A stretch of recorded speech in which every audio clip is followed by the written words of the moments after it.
On salue l'internaute qui nous dit que nos commentaires en français sont mieux. À vrai dire, c'est quand même un petit peu plus simple aussi de commenter en français. En anglais, on pourrait encore essayer. C'est un truc on réfléchit éventuellement peut-être pour l'année prochaine. Parce que c'est vrai qu'il y a beaucoup aussi d'internautes venant de pays non francophones, malgré le fait que cette coupe, cette CSI Talent Cup, c'est un tournoi international. Il y a de plus en plus d'équipes internationales et des gens qui nous suivent un petit peu partout. Commenter les matchs en anglais, ça serait un défi. Je ne sais pas si on aurait le niveau, ça serait une autre question. Ça nous demanderait toute une année d'entraînement, donc on nous demandera directement à la fin de cette édition savoir ce qu'il en est. Toujours est-il que les équipes sont toujours pas sur le terrain, donc on peut se permettre de meubler encore un tout petit peu, mais les équipes entrent sur le terrain à l'instant, donc cette demi-finale de Champions Cup, donc entre deux équipes qui sont invaincues ou presque. Le PSV, je crois qu'ils n'ont toujours pas concédé la moindre défaite. Quant à Gladbach, je crois que c'est que des victoires, sauf un match nul. Donc une immense demi-finale. On va vraiment vivre un moment exceptionnel, je pense, là dans ce match. En plus, on a toujours les supporters du Borussia juste derrière nous, juste derrière la loge de presse, enfin la tribune de presse. Pour autant qu'on puisse appeler ça une tribune de presse, on est juste sur un banc du public avec une tablette devant nous. Mais voilà, on va avoir vraiment beaucoup de bruit dans notre même tribune, enfin notre propre tribune, voilà, je vais y arriver. Et de l'autre côté, on sait qu'il y a quelques fans du PSV. Alors, il y a aussi quelques équipes qui ont soutenu le PSV tout à l'heure, d'autres équipes de juniors qui étaient venues assister au match. Donc, ça va être un grand moment et on se réjouit de le vivre en direct sur ce live stream de la CSI Talent Cup. On rappelle aussi que les commentaires sont effectué par l'équipe de titulaire.ch qui fournit le matériel et 2 commentateurs sur 3. Titulaire.ch, c'est un site qui suit l'actualité du sport genevois en version écrite et qui a 2 web radios, l'une qui suit le Servette Football Club et il y aura un match demain diffusé sur notre antenne demain à Chafouz et évidemment c'est moi-même qui vais m'y retrouver.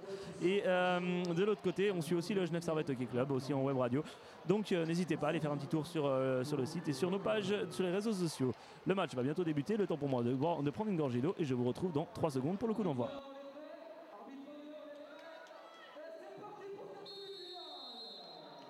Et voilà, on est de retour.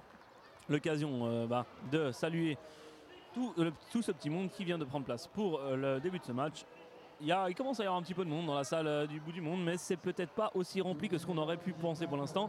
On est encore au stade de demi-finale, les finales seront un petit peu plus tard dans l'après-midi, peut-être que ça va se remplir un peu plus. En attendant, le match a débuté et ces 2 équipes qui vont être très intéressantes à suivre avec notamment 2 excellents gardiens. Et le PSV, pardonnez-moi, le Benfica c'était le match d'avant. Le PSV avec une frappe croisée, c'était bien vu de la part de Fernandes. Ça passe juste à côté, sur la gauche des montants du but de Werther. Il donne à son numéro 6, Ferreira. Le ballon a été récupéré par le PSD avec Midag pour Mukers, pardon. Mukers s'est manqué, ça sera une relance pour le Gladbach, Mönchengladbach là-bas, avec son défenseur central qui cherche une solution. C'est le numéro 10 maintenant. Le numéro 10 c'est Asigoz qui va pouvoir récupérer le ballon d'ici peu de temps. Oui, voilà, il a passé pour lui. Il est plein axe, justement. Il était bien placé là, mais il se retrouve un petit peu coincé face à tout le reste du bloc du PSV qui était redescendu. Le numéro 8 maintenant, c'est. Je vous dirai le nom tout à l'heure. On va l'appeler Josia pour l'instant. Le prochain arrêt de jeu, je regarderai le nom complet, je ne veux pas faire d'erreur non plus. Avec Midag qui tente de récupérer le ballon, il a Mukers, il a même le numéro 7 qui n'est autre que Horston, et ça sera une remise en jeu pour Gladbach. Donc le numéro 8 c'est Ouakoye, voilà, on va l'appeler Ouakoye, si j'arrive bien à déchiffrer l'écriture de l'entraîneur du Borussia. On va donc essayer de le prononcer correctement avec Ouakoye justement qui est victime d'une faute de la part du numéro 3 Fernandes et ça sera un bon coup franc là pour le Borussia tout proche de la surface. Probablement pour le numéro 16 Niklas Svider là, qui place le ballon et qui ça sera une frappe pied droit, donc potentiellement un centre plutôt. C'est une frappe, c'était bien tenté, c'était une frappe à terre qui a passé à côté du mur qui était formé d'une seule personne. Ça a frôlé le montant droit de Kneisten, mais finalement c'est tranquillement derrière le but. Avec une relance potentiellement par Kneisten. Non, les arbitres ont été... Qu'est-ce qui se passe? Un arbitre a traversé le terrain, j'ai pas vu pourquoi. Et le ballon, voilà, sur Midag. Midag, un petit pont sur un joueur de Gladbach. C'est finalement Fernandez qui a pu relancer, mais c'est manqué. La relance va aller directement en touche. Un arbitre est sur le terrain. Est-ce qu'il y aura... oui, il y aura un coup franc au milieu de la zone de défense du PSV. Avec Fernandez. Fernandez, il cherche une solution. Il a plein axe. Il a trouvé son coéquipier Mukers. Mukers, une frappe! Et ça passe juste à côté du montant gauche du but de Werther. C'était très très bien vu et c'est passé à pas grand chose. Ferreira qui peut tenter de relancer son équipe, qui déborde sur la droite là-bas, mais il est très vite contré par Mukers qui s'était replié. Il a Midag aussi qui prenait la pression. Une frappe là maintenant, ça s'envole.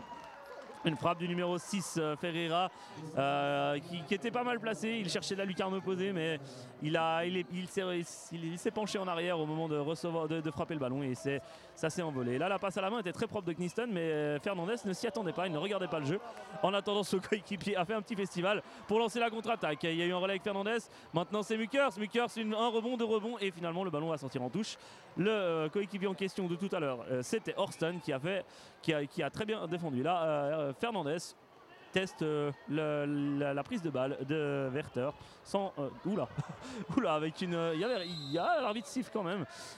C'était juste devant nous, hein. Fernandez qui a coupé la trajectoire du joueur du Borussia Mönchengladbach, qui a essayé quand même de continuer en longeant la bande et qui s'est un petit peu envolé. Il y aura une faute et du coup on a après 4 minutes de jeu, l'ensemble de l'équipe de Gladbach vient de changer. Les 4 joueurs viennent de céder leur place et on va voir ce que ça va donner pour la suite de ce match avec Midag. Ça passe tout près. Midag il a voulu contrer un ballon de la défense et il a presque pu redresser la course de ballon, pas suffisamment. Le ballon est ressorti en sortie de but. Avec un ballon là-bas pour Gladbach sur l'aile gauche, c'est bien tenté là-bas et finalement le PSG qui peut toucher le ballon et repartir en contre-attaque. C'est toujours le numéro 7, Horston. Horston, il a été retenu et il y aura rien du tout. Si, il y aura un coup franc pour le PSV. Un coup franc qui sera là-bas le long de la bande sur leur aile droite. Il y a Midag qui est positionné sur la gauche. Il y a Horston qui va au centre. Il est relativement grand, il va essayer d'en profiter. Un ballon qui est tiré directement dans les bras de Werther. C'est pas mal joué quand même. C'était un peu trop centré, mais il y avait l'idée. Et là, très mauvaise relance avec Midag qui peut contrôler, Werther qui sort et qui peut dégager au pied et même lancer une contre-attaque. C'est du 2 contre 2, hein. Tentative de grand pour Fernandez peut toucher. Mais le Borussia repart avec le numéro 4 qui peut encore tenter, mais non, c'est contré. C'était demi. Demi, il a tenté, mais ça a été contré. Avec c'est le numéro 9 il y a demi là justement, il y avait le numéro 9 avec lui, mais un contrôle, une tentative. Et là, il y aura faute. C'est presque une faute de dernier recours, ça. C'était plein axe. Demi partait en direction du but, c'était en dehors de la surface. Mais il pourrait y avoir. Alors, la première vue, l'arbitre va quand même sermonner. Alors, il lui dit que c'est la dernière fois, mais ça aurait pu être très très dangereux. Et le coup franc qui va suivre est aussi très très dangereux. C'est Demi justement qui va se positionner. On est sur les trétillés de handball pour vous donner un petit peu l'impression d'où on est. Une frappe de Demi et ça passe à côté. C'était bien vu, il visait le bas, à rater à droite. Mais Kniston était sur le ballon et de toute façon le ballon est sorti. Et par contre la relance de Kniston là n'était pas bonne, hein. Elle a fini directement sur des pieds allemands. Et le ballon traîne un petit peu, il y a un joueur qui se fait balancer, il y aura faute, effectivement, c'est relativement juste. Il y aura donc, pour vous faire un petit topo, il y a des joueurs. Donc on a parlé du numéro 4 Demi, il y a le numéro 9 Venos aussi, qu'on n'a pas cité tout à l'heure de Gladbach. Et une frappe justement de Venos et Kniston tout tranquillement peut se réchauffer. Il y a encore le numéro 12 de Gladbach, hein, qui est rentré tout à l'heure, Shimani. Et là, il y a surtout Midag qui cherche une solution. Il manque un 4e joueur de Gladbach, je ne l'ai pas encore identifié. Je vous dirai ça dès que possible. Et une frappe, ça passe à côté. Et je n'arrive pas à voir, je vois le joueur, je n'arrive pas à voir son numéro, je vous dirai ça tout à l'heure. Un match qui est tendu. On arrive gentiment à la mi-match, hein. Il reste 6 minutes et 5 secondes dans ce match. Et un match toujours 0-0. Les deux équipes ont eu leur chance. Mais c'est pas encore dedans et c'est pas encore bon. Donc à voir ce qui va se passer. Gladbach tente encore de changer tout son effectif. Deuxième tentative, ça valait bien la peine que j'essaie de vous dire les 4 noms vu qu'ils viennent de rechanger. Vraiment des shifts de 3 minutes 50 à peu près, 3 minutes 30 des joueurs de Gladbach. Vraiment l'occasion de tout donner et ensuite de sortir sans qu'il y en ait un qui soit plus fatigué qu'un autre. Avec un ballon sur le numéro 10, c'est Asigos. Asigos, petit festival, il est retenu, il n'y aura pas faute. Avantage. Deuxième faute et cette fois-ci l'arbitre revient à la faute avec un nouveau coup franc à peu près 3 cm de l'endroit où on était tout à l'heure. Et ça sera à nouveau le numéro 16. Le numéro 16 qui n'est autre que Svider, qui va pouvoir tenter d'alerter les réflexes de Kneiston. En attendant, deux joueurs dans le mur, il y a Midag, il doit y avoir logiquement son partenaire Mukens, il n'y a quasiment pas eu de changement du côté du PSV, c'est un petit peu surprenant, avec une frappe, et c'est le poteau. C'est le poteau qui vient au secours de Kneiston, qui était battu sur cette action. Il reste 5 minutes 18, le numéro 5, c'est Fürst qui a pu remettre le ballon en jeu là. Fürst il frappe, et ça passe juste au-dessus de la cage de Kneiston. C'était bien tenté, c'était très bien joué, mais ça passe au-dessus, et du coup tout le monde se replie. Le PSV va avoir l'occasion de se dégager par son gardien Kneiston à la main, c'était dangereux, mais Midag s'en sort. Midag un petit pont, ça passe et il sera retenu. Il y aura un coup franc de l'autre côté là-bas sur l'aile droite des joueurs du PSV qui vont pouvoir être dangereux, très dangereux même, à 4 minutes 54 du terme de cette demi-finale où il y a peu de buts mais il y a beaucoup d'actions et il y a de l'engagement. Midag, ça passe juste à côté, c'était une tentative à rater, c'est relativement bien vu mais l'exécution n'était pas optimale et du coup le ballon n'est pas rentré. Avec justement le numéro 8, c'est Fürst. Non, c'était pas du tout Fürst en fait, mais c'est l'ouverture du score. Sur ce débordement du numéro 8 qui était Ouakoye. Et Ouakoye, il a pu mettre au premier poteau un ballon qui a transpercé Kneiston, qui n'y peut pas grand chose. C'est un ballon en force au premier poteau. C'était peut-être ce qu'il fallait pour débloquer la situation. Il reste 4 minutes 20 dans ce match et le match est lancé, j'ai envie de dire, avec Ouakoye qui retransmet jusqu'à son gardien, Werchter. Werchter s'était dégagé là-bas pour un joueur maintenant, c'est Ouakoye justement. Un ballon là-bas, c'était bien appuyé, il y a eu un contact, l'arbitre laisse jouer. Et le numéro 11, Mukens, va laisser sortir le ballon qui sera attribué pour le PSV. Oui, pourquoi pas. Je t'avouerais que c'était de l'autre côté. Oh là, très mauvaise relance de Kneiston. C'est pas souvent, mais là, c'était très dangereux. Il y a Ekmat qui a fait son apparition d'ailleurs, numéro 4. Il a vu Midag là, mais est-ce qu'il arrivera à le servir? Non. Et il y aura une faute subie justement par Ekmat qui va pouvoir tranquillement remettre son équipe dans le sens de la marche. Il y a numéro 7 qui sort, Horston, avec un retour. Ça doit être avec un ballon qui a traversé tout le monde. Qui est le joueur qui vient d'entrer, qui vient de jouer ce ballon? C'est le 2, c'est Bresser, voilà, exactement. Bresser qui a donc qui a voulu jouer le coup franc un peu trop vite, mais qui s'est manqué. Il reste 3 minutes 15 et le PSV est mené pour l'instant avec le Borussia qui gère bien son match. Avec justement un bon ballon là, plein axe, un slalom du numéro 16 et c'est... Oh dommage, c'était bien servi. Numéro 16, Svider qui avait voulu servir le numéro 10 à Sigoz, qui n'a juste pas réussi à toucher le ballon. Enfin il l'a touché mais il n'a pas pu dévier la course. Un petit peu moins de 3 minutes à jouer et Ouakoye là qui tente avec Asigoz, mais c'est contré. Midag qui n'a toujours pas quitté le terrain non plus, qui tente un petit pont, c'est manqué. Du coup le numéro 5, Fürst qui peut partir au but et là encore une faute. Encore une faute méchante, une faute vraiment pour couper l'action. Et c'est vrai qu'on voit Fürst s'énerver un petit peu, on peut le comprendre. On peut le comprendre parce que c'est vrai que c'est la 3e ou 4e fois qu'ils se font sécher un petit peu avant d'arriver en position de tir. Donc poteau sur ce coup franc. C'est un coup franc du numéro 16 Svider. On peut comprendre la frustration, la réaction un petit peu des joueurs de Gladbach. C'est vrai qu'au bout d'un moment, se faire sécher à chaque action, alors qu'il n'y a pas de carton, on le rappelle, c'est toujours un petit peu frustrant. Et très bien intervention là, du numéro 10 du PSV. Une frappe et ça passe juste à côté. C'était Fürst qui a dû rentrer tout à l'heure, alors qu'il y a changement de toute l'équipe de Gladbach. Fürst qui vient d'entrer, qui a mis une frappe somptueuse, mais c'est passé à quelques millimètres du poteau de Gladbach. Et là encore un tir sur le poteau. Werther de toute façon couvrait son angle, mais encore une grosse occasion. Et Gladbach qui tente une relance. C'était très dangereux ça dans l'axe, c'était en direction du numéro 4 demi, mais ça va arriver jusqu'à Kneiston. Kneiston il va aller jouer la touche carrément en direction de... Ça sera pour Ekmat.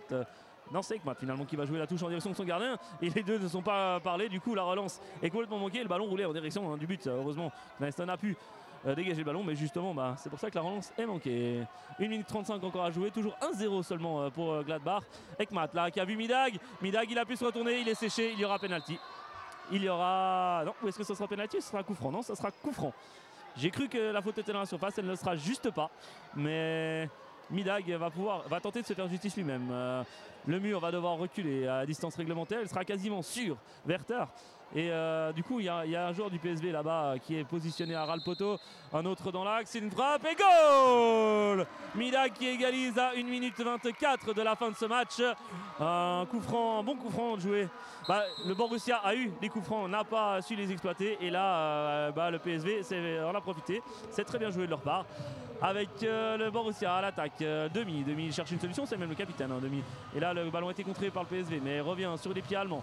Avec c'était bien tenté de la part de Ferreira, mais il n'y avait personne. Il a laissé passer le ballon, il n'y avait personne derrière lui. Du coup, le PSV relance, une relance au pied. Et finalement, 2 contre 1 de la part du Borussia, il frappe et ça passe à côté. Ça passe sur la gauche des buts du PSV. Kneisten va pouvoir se relancer. C'est chaud là, tiens, Midag quitte enfin le terrain, il a dû être remplacé, je vous dirai tout de suite par qui. En attendant, il y a Ekmat là-bas sur le terrain, mais c'est pas lui qui a le ballon, c'est le numéro 2, c'est Bresser. Bresser, un centre et c'est contré, et le ballon est relâché par Wächter, et il frappe, et ça rentre le poteau, c'est goal. Une première frappe qui a été contrée, et le défenseur a fait ce qu'il a pu, il reste 23 secondes, le défenseur a fait ce qu'il a pu pour renvoyer, et alors là c'est gros n'importe quoi, parce que tout le monde est en train de fêter le but, les arbitres ont donné l'engagement, il reste encore la moitié de l'équipe du PSV sur le terrain. Les arbitres n'ont rien sanctionné et il reste 10 secondes. La frappe avait été contrée tout à l'heure. Et là, Kneisten va pouvoir saisir du ballon. Très tranquillement, il perd du temps et il va balancer le ballon loin. Et c'est une victoire du PSV Eindhoven qui va donc en finale et qui bat le Borussia Mönchengladbach. C'est sa première défaite au Borussia. Et c'est celle qu'il ne fallait pas puisque c'est en demi-finale. Donc, le PSV Eindhoven sera en finale de l'Europa Cup, de Champions Cup, pardonnez-moi. Le PSV en finale de ce tournoi, ça va être un immense match. J'ai envie de dire que c'est mérité. Le PSV est une équipe qui m'a beaucoup impressionné dans tout ce tournoi et c'est un plaisir de les voir en finale. Mais le Borussia aurait mérité aussi sa place. Malheureusement, il faut un vainqueur, c'est la loi du sport. Et il fallait un vainqueur. Gladbach méritait sa place en finale, ils ont perdu le match qu'il fallait et ils ont perdu le match qu'il ne fallait pas et du coup ça sera le PSV que l'on